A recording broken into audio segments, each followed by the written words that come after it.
Stay connected with the world through WION. Like the page on Facebook. Follow us on Twitter for new alerts. Instagram for videos and images. And the website for the latest news, views and analysis. WIONews.com. World is one.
This week on WION Wings, we take you to a unique homestay by a fish-rich creek in Goa, and to one of the most picturesque abbeys in the world that now celebrates its 1000th birthday. We also show you the latest impressive archaeological find in Italy and how small towns in Europe are flooded after featuring in popular series.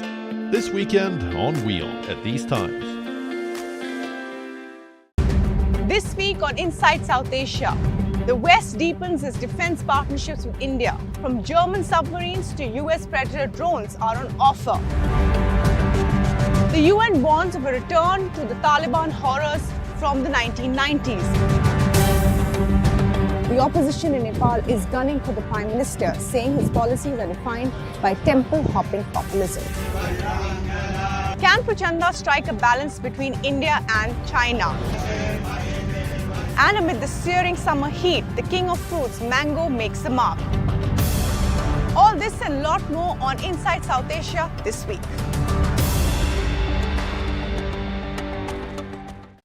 The stress of our world can take a toll on our physical and emotional health. Here, in New York's Catskill Mountains, lies a luxurious place of healing called WION Wellness Center.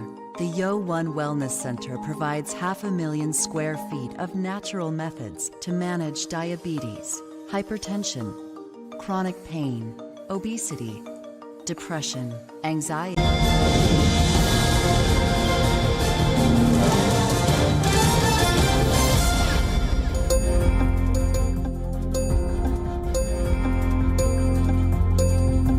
Hello, a warm welcome to WION World is One, broadcasting live from London this hour. You're with me, Katie Pilbeam. Let's get to the headlines.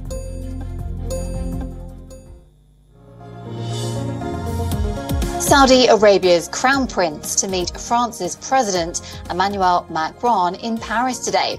Mohammed bin Salman is in France to pitch Riyadh as a host for the 2030 Expo event.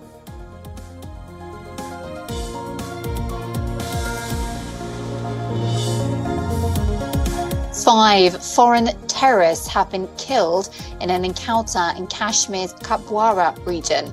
A search operation is still going on in the area, according to police.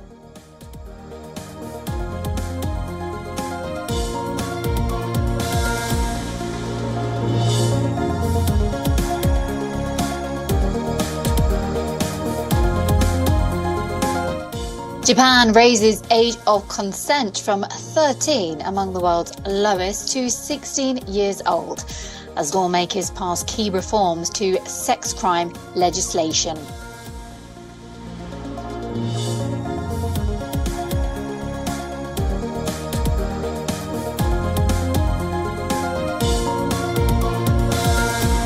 China's meteorological authority says the temperature in capital Beijing hit a record for mid-June of 39.4 degrees Celsius, warning the public to stay indoors.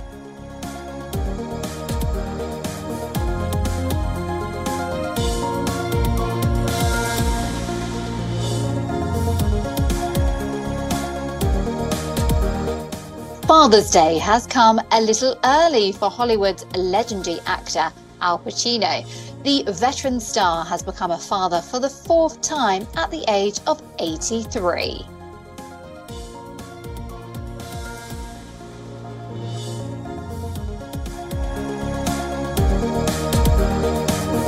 Mixed martial arts fighter and former UFC champion Conor McGregor is accused of sexually assaulting a woman after Game 4 of the NBA Finals in Miami. The Irishman has denied the charges.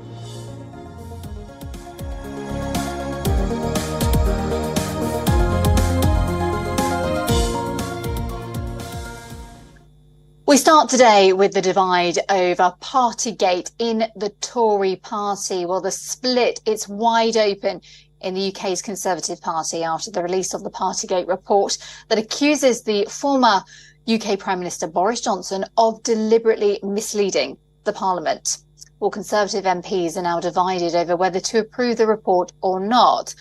Johnson's loyalists are already set to vote against it. So far, there is no confirmation on whether the current UK Prime Minister Rishi Sunak will attend this vote. The committee concluded that Johnson acted despite prior knowledge of COVID rules. He was aware that the parties were a breach of the rules, the findings found. Well, the report also says that 2 members in the committee wanted Johnson to be expelled from the House of Commons, while adding that if he had not been given his resignation as an MP, the former Prime Minister could have faced 90 days of suspension. Johnson has criticised the findings of the report, calling them a charade and rubbish. Well, Johnson's team is giving out 6 points explaining why the Privileges Committee is flawed, from calling it akin to a kangaroo court to acting like a panel which is above the law. However, the main pressure falls on the Conservative Party itself as it faces a dilemma. Voting against the panel's recommendation, will it risk the already stretched party image before the general election? On the other hand, voting for the recommendations risks angering the Johnson camp. Well, this is as several Tory members still believe he was a victim of internal politics. So far, 12 Conservatives have publicly criticised the committee. This includes the former Cultural Secretary Nadine Dorries, who even suggested anyone voting for the report should be kicked out of the party.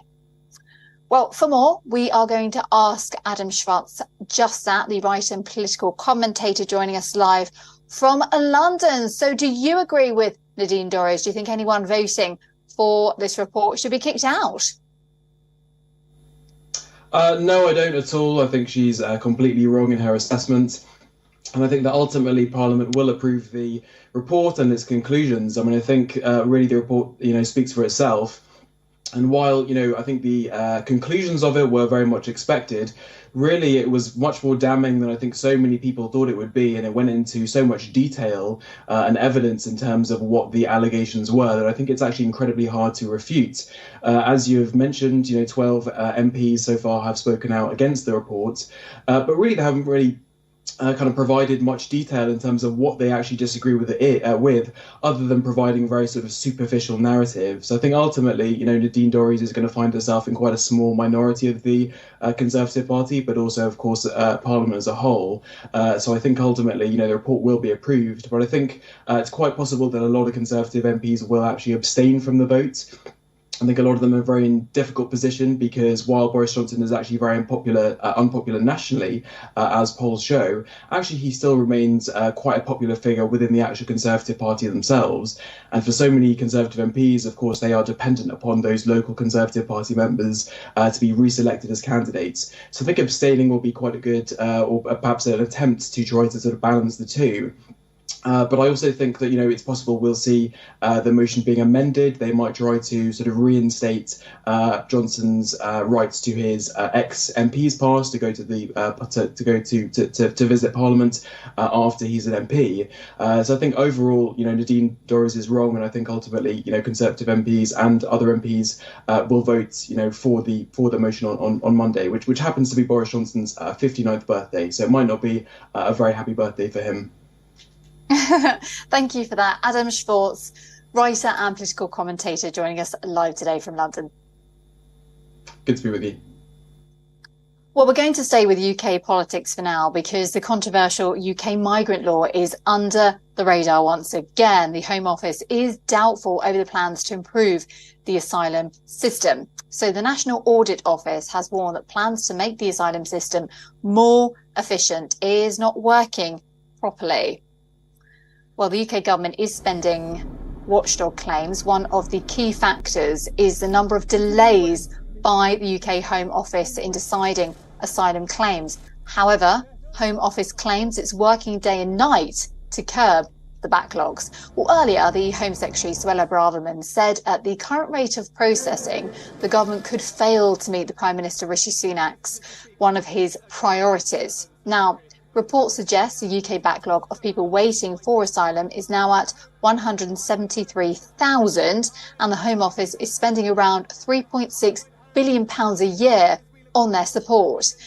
UK's illegal migration bill aims to stop illegal migrants. UK authorities will detain the migrants and will swiftly return them to their home country or third country like Rwanda. UK Labour Party says the Tory government has lost control of this backlog. Earlier, at the European Union, a historic deal took place. Home Affairs ministers of the 27 countries in the bloc chartered out plans to share responsibilities for looking after refugees and migrants. So they're going to share that responsibility here in the UK. Of course, it would be down to the government. There's so much to unpack here, Alex. It's a story that you follow closely. Alex Isaac, our London correspondent, is joining us now. The government is absolutely determined to get this migrant bill through. We've got this huge backlog here, of course, but it's not popular with everybody, is it? No, you're right there. There are a lot of people who have said that it's unfair to put these restrictions. We're talking about the Rwanda specifically bill as well, about sending people to Rwanda. That was meant to come into play already. They were expecting to send about 250 illegal immigrants to Rwanda each month. So far, 0 have gone. Now, that has all been going through the courts and high courts, people saying it's against human rights, it's against ethical issues. And the government, UK government, has should be making sure that anyone who comes to this country, illegal or not, is getting at least some support while their asylum process is going through. But of course, that's also facing its own challenges, because anyone that comes to the country, they have to go through a set of questions. They have to prove that they were seeking asylum in other countries, and that gets difficult when it becomes an illegal refugee, because they don't necessarily have to prove anything.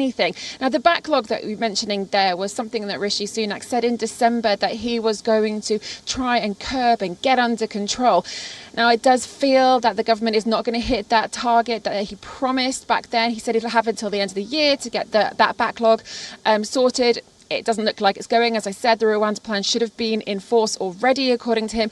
Also, there's been a lot of problems within the Home Office and the border force staff as well. There just isn't enough staff to process all of these claims. So while this is happening, while there isn't enough people, while it's on a go slow, the people that have come over for asylum, whether illegal or not, are being put up in hotels and in barracks, and trying to get them on some kind of boats as well that hasn't quite got into fruition. That's costing the UK taxpayer a lot of money, talking about millions. You mentioned there £3.6 million. That is to look after these people while the asylum goes through, and that's just for the backlog. When we're looking forward to see how we can stop these specifically illegal migrants coming over, then that is also taking up another pot of money that's not included in that national audit sum there.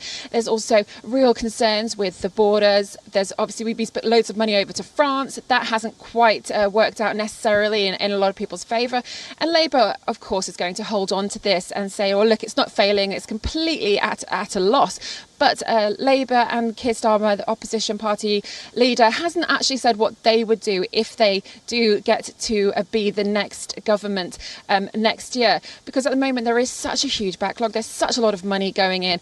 And what we do know is that going forward, if someone is coming over to the country, they're asked to fill out these questionnaires. Those questionnaires are in English. So that's obviously going to be a real struggle for those who are coming over legally to try and fill out those questionnaires. And those people, what we understand, are just being sent back straight away.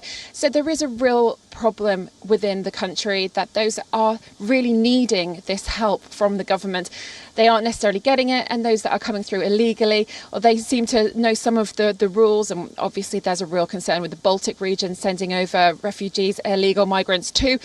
And then, of course, we have the benefit system as well while these people are going through the asylum. So there is a lot going on, but generally there doesn't seem to be anything going forward. And a lot of people are complaining, whether it's the human rights of keeping people in hotels or it's trying to send them to a country that they're not from. There is a lot to do, and Rishi Sunak had promised that he was going to sort that backlog by the end of this year. Well, we're nearly halfway through the year and it doesn't look like that target is going to be hit. No, it's incredibly complex. Thank you so much. And such a visceral topic as well for people. Of course, many of these people coming here are escaping persecution. Alex Isaac, thank you so very much indeed for all that detail there, our London correspondent. Inflation is a common enemy that all central banks around the world are trying to tame. In this battle of royal proportions, the UK seems to be losing its crown jewel to the rising cost of a living. Take a look at our next report. The United Kingdom is facing its worst inflation in over 4 decades. Inflation has become a pain for the Bank of England and its citizens. The BOE has accepted its failure to correctly forecast the nation's inflation shock in the past. The central bank has now agreed to an external review of its forecasting errors. While that could help the bank in future policymaking, the citizens of the UK will have to bear the pain of high inflation for now. A Reuters poll suggests that the Bank of England may not be done with its rate hikes, as inflation is still 4 times the central bank's target of 2%. The inflation print for April suggests the Bank of England has more work to do than the US Fed and the European Central Bank.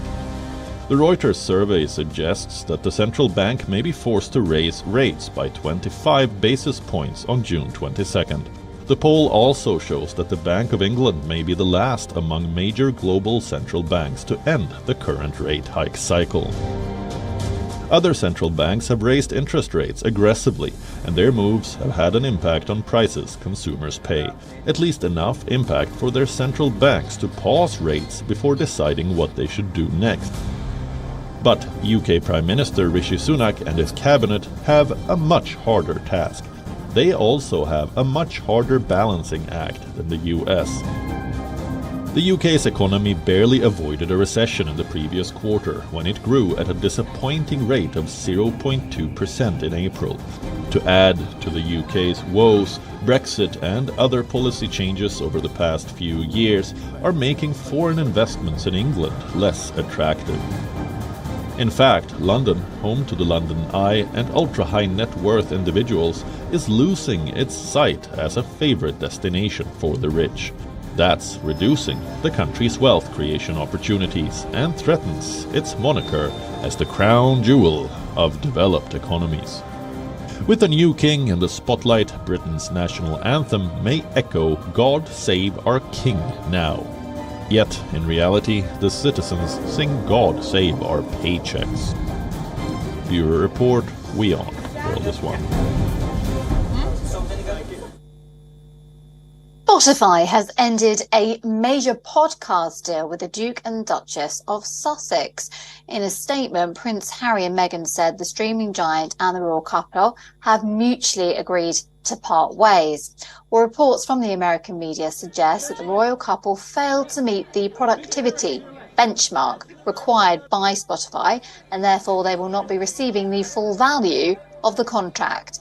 Meanwhile, Spotify confirmed that it is not renewing Meghan's podcast, Archetypes, for a second series. This also comes in the wake of Spotify's announcement last week to cut 200 jobs in its podcast division after a period of heavy investment in the medium.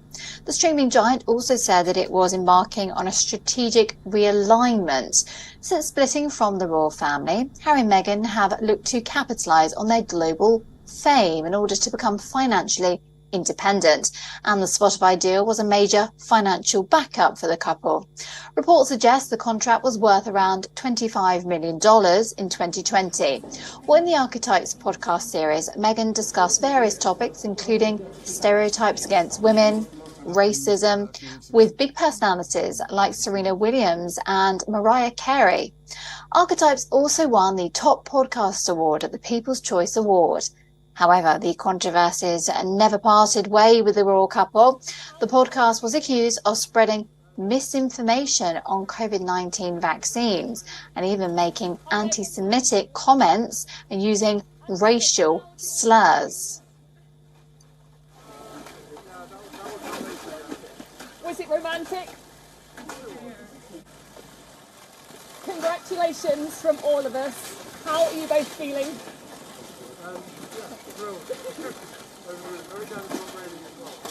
And Meghan, how are you feeling? Okay, our next report will delight Potterheads. Warner Brothers has finally opened a new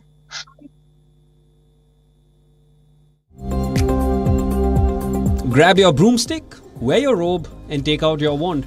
It's time to immerse yourself in the new Harry Potter theme park that opens in Tokyo today. Based on the original theme park concept in London, the Warner Brothers studio tour in Tokyo recreates a number of iconic Harry Potter locations, such as Diagon Alley and the Ministry of Magic.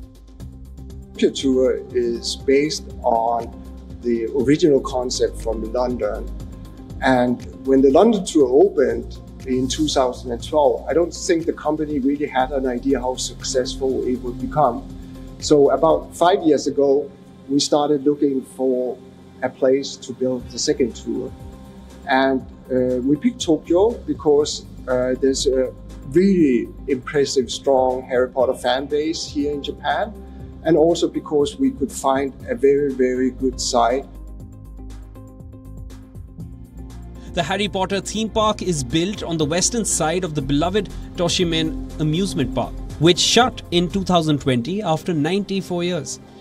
Kept as many trees from the original Toshimaen Park around the tour, in front of the tour. And we feel that we have created a very, very beautiful place for Harry Potter fans and movie fans.